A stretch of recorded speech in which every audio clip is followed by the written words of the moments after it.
Good morning. We're going to demonstrate today how you can verify a true Mercedes-Benz wheel. One of the easiest ways to tell is looking down at this wheel. Mercedes-Benz will always have the small little holes next to the lug nuts.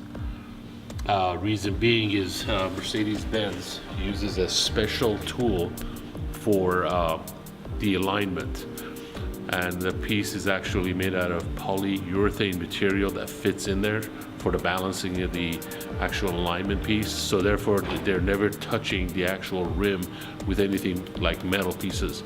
Now again, that would be another easy way to verify if the wheel is a true Mercedes-Benz wheel.